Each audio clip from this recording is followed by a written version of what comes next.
Classroom of the elite season 3 episode 5। तो episode की starting होती है और हम इसी जगह को देखते हैं जो कि इन रूमर्स को फैलने के लिए हशीमोटो को जिम्मेदार कह रहा होता है। तो जहाँ पर एक गर्ल हशीमोटो से कहने लगती है कि हमें पता है तुम ये सब साक्यानागी के कहने पर कर रहे हो, और जिसके बाद वो सब वहाँ पर लड़ने के लिए तैयार हो जाते हैं। पर वहाँ पर युकीमोरा और मियागी उन्हें रोकने के लिए आ जाते हैं। जहाँ पर इसी जगह कहता है जो इसमें इन्वॉल्व नहीं है वो दूर ही रहे। जहाँ पर हशीमोटो आइनोकोजी से कहने लगता है तो मैं ऐसा इसलिए रहा है क्योंकि तुम्हारी सीक्रेट मीटिंग को मैंने देख लिया था कायरोजावा के साथ। जिसके बाद वो सारे वहाँ पर बिना फाइट करे वहाँ से चले जाते हैं। दूसरी तरफ हम मासूमी को देखते हैं जो कि कह रही होती है कि इचिनोजी एग्जाम से पहले आ ही गई। यहाँ पर वो साक्यानागी से पूछ रही होती है कि अब तुम इसके साथ क्या करने वाली हो। जहाँ पर जो युकीमोरा रहता है वो अपने ग्रुप के पेपर चेक कर रहा होता है और सभी के अच्छे नंबर आए होते हैं। और तभी हमें केरा को देखते हैं जो कि वहाँ पर आकर कहता है कि क्लास ए के कुछ स्टूडेंट क्लास बी की तरफ बढ़ रहे हैं। और उसके अगले सीन में माको को देखते हैं जो कि साक्यानागी से उसके आने का रीजन पूछ रही होती है। यहाँ पर साक्यानागी कहती है मैं तुम्हारी हेल्प करने के लिए आई हूँ। जहाँ पर वो कहने लगती है तुमने इचिनोजी को प्राइवेट पॉइंट इकट्ठे करने के लिए कहा है ताकि तुम फाइनेंशियल सिचुएशन में ना फंस सको, पर अगर इचिनोजी एक क्रिमिनल निकली तो ये गलत होगा। और जहाँ पर एक स्टूडेंट वहाँ पर कहने लगता है कि ये रूमर्स भी बाकी रूमर्स की तरह झूठे हैं। यहाँ पर साक्यानागी कहती है मुझे बाकी से कुछ लेना देना नहीं है, मैं तो बस इचिनोजी के खिलाफ एक एविडेंस लाई हूँ। जहाँ पर हम बाकी स्टूडेंट को देखते हैं जो कि इसे सुनकर हैरान हो जाते हैं। जिसके बाद जो इचिनोजी रहती है वो सबके सामने आती है और उन्हें अपनी स्टोरी बताने लगती है। जहाँ पर वो बताती है कि जब वो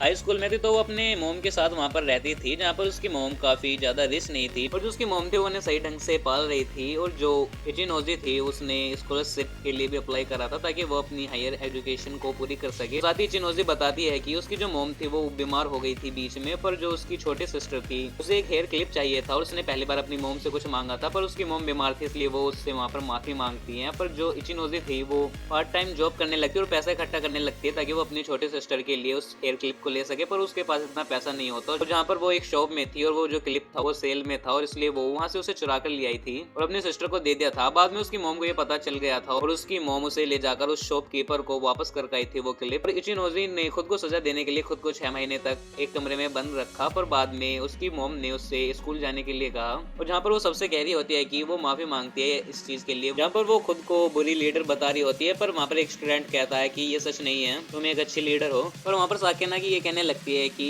इसकी स्टोरी कैसी हो पर एक चोरी होती है और ये क्रिमिनल है। जहाँ पर इचिनोजी कहती है कि हाँ ये सच है, पर वो भी उन सबके साथ ग्रेजुएट होना चाहती है और क्या वो सब उनका साथ देंगे। जहाँ पर बाकी सारे स्टूडेंट उसका वहाँ पर साथ देने के लिए कहते हैं। तो वहाँ पर साक्यानागी ये कह रही होती है तुमने तो पूरी क्लास को अपने इशारों पर नचा रखा है, पर ऐसा करने से तुम्हारा सच नहीं बदल सकता, तुम एक क्रिमिनल हो और तुम्हारे खिलाफ ये रूमर्स फैलती रहेंगे। जहाँ पर इचिनोजी कहने लगती है अगर ऐसा है तो इनके लिए तैयार है। जिसके बाद वहाँ पर काउंसिल प्रेसिडेंट मियावी आ जाता है क्लास ए के टीचर के साथ और वो उन सारे रूमर्स को बंद करने के लिए वहाँ पर उन टीचर्स के साथ आया था। जहाँ पर साक्यानागी कहने लगता है कि इचिनोजी ने कंप्लेंट करी है, जहाँ पर मियावी कहता है नहीं, पर पूरा फर्स्ट ईयर इसमें इंक्लूड है और इसलिए इन्हें इस पर रोक लगानी होगी। और साथ ही वो कहते हैं अगर अब कोई रूमर्स फैला तो उस पर तुरंत एक्शन लिया जाएगा। जहाँ पर साक्यानागी कहती है कि अगर टीचर्स इसमें इन्वॉल्व हैं तो ठीक है। और साथ ही वो वहाँ पर आइनोकोजी को देखते हुए वहाँ से चली जाती है। उसके अगले सीन में हम साक्यानागी और आइनोकोजी को देखते हैं जहाँ पर साक्यानागी आइनोकोजी से कह रही होती है तुमने तो कमाल कर दिया, तुम बताओ इचिनोजी ने सबसे पहले अपना जो सच था वो तुम्हारे आगे एक्सेप्ट किया था। यहाँ पर आइनोकोजी कहता है हाँ मैं कल इचिनोजी से मिलने के लिए गया था। जहाँ पर में एक फ्लैशबैक दिखाया जाता है जहाँ पर आइनोकोजी इचिनोजी के साथ था, जहाँ पर वो उसके क्राइम के बारे में उससे पूछने लगता है। पर वहाँ पर इचिनोजी जोर जोर से रोने लगती है और साथ ही उससे पूछने लगते है उसे क्या करना चाहिए। जहाँ पर आइनोकोजी उससे ये कहकर चला जाता है उसे खुद ही इसको फेस करना होगा और अब उसने ये सारी चीजें फेस कर ली हैं और ये सब मैंने तुम्हारी वजह से करा था क्योंकि तुमने मासूमी के जरिए मुझे इसमें इन्वॉल्व करवाया। क्योंकि मासूमी ने जब मुझे वो बियर की कैन थी तो मैंने उसकी एक्सपायरी डेट देख ली थी, जहाँ से मुझे पता चल चुका था कि ये तुम्ही नहीं मासूमी को दी है। जहाँ पर आइनोकोजी वहाँ पर साक्यानागी से पूछने लगता है तुमने ऐसा क्यों किया। जहाँ पर साक्यानागी कहने लगती है मुझे तुम्हारी सिर्फ अटेंशन चाहिए थी। और जहाँ पर आइनोकोजी कहने लगता है तो इचिनोजी के होने से तुम्हें कोई फर्क नहीं पड़ता। जहाँ पर साक्यानागी कहती है कि हाँ, और वो साथ ही उससे कहती है क्या तुम मेरे साथ एक कॉन्टेस्ट लड़ोगे। वहाँ पर आइनोकोजी कहता है मुझे इससे क्या मिलेगा। जहाँ पर साक्यानागी कहती है अगर तुम उसे जीते तो मैं इस स्कूल को छोड़कर चली जाऊंगी। और वो साथ ही कहती है अगर तुम इसमें हारे तो तुम्हें स्कूल को छोड़ने की कोई जरूरत नहीं है, पर मैं सबको ये बता दूंगी कि क्लास सी को हराने का जो मास्टरमाइंड था वो तुम ही थे। वहाँ पर आइनोकोजी पूछने लगता है तो हमें किस चीज का कॉन्टेस्ट करना होगा। वहाँ पर साक्यानागी कहने लगती है तो चलो नेक्स्ट एग्जाम को एक कंपटीशन की तरह लेते हैं। और जिसके बाद वो साक्यानागी वहाँ से चली जाती है और उसके बाद आइनोकोजी को कुसिदा का फोन आता है और कुसिदा उसे चॉकलेट्स के लिए थैंक यू बोलती है। और वहाँ पर कुसिदा कह रही होती है मैंने इस चीज के लिए तुम्हें यहाँ पर नहीं बुलाया है। जहाँ पर आइनोकोजी सोच रहा होता है कि कुसिदा ने जो उसे इन्फॉर्मेशन दी थी वैलेंटाइन डे से पहले वो बिल्कुल सही थी। जिसके बाद हमें एक फ्लैशबैक दिखाया जाता है जहाँ पर आइनोकोजी वाइस प्रेसिडेंट से वहाँ पर कह रहा होता है कि हमें इचिनोजी को बचाने के लिए ये इन्फॉर्मेशन पोस्ट करनी होगी, जहाँ पर वो उसे पोस्ट करने के लिए मान जाता है। पर वो साथ ही आयनोकोजी से कहता है कि पर इसके बदले में तुम्हें मुझे बहुत सारे पॉइंट्स देने होंगे। और दूसरी तरफ बाद हम आयनोकोजी को देखते जो कि कुशिदा को थैंक यू बोल रहा होता है उसकी हेल्प के लिए, और जहाँ पर कुशिदा कहती है कि थैंक यू की कोई जरूरत नहीं है, तुम्हें पता है ना तुम्हें क्या करना है। जहाँ पर जो आयनोकोजी रहता है उसे वहाँ पर पॉइंट और उसकी फीस भी ट्रांसफर कर देता है, जहाँ पर वो कुशिदा से उसे फोन चेक करने के लिए कहता है उसका। जिसके बाद आयनोकोजी सोच रहा होता है कि इचिनोजी को बचाना सिर्फ एक पड़ाव था, उसे तो बस ये जानना है कि कुशिदा के पास किस क्वालिटी में इन्फॉर्मेशन है और जिसकी वजह से वो उसे एक्सपेल करवा पाएगा इस स्कूल से।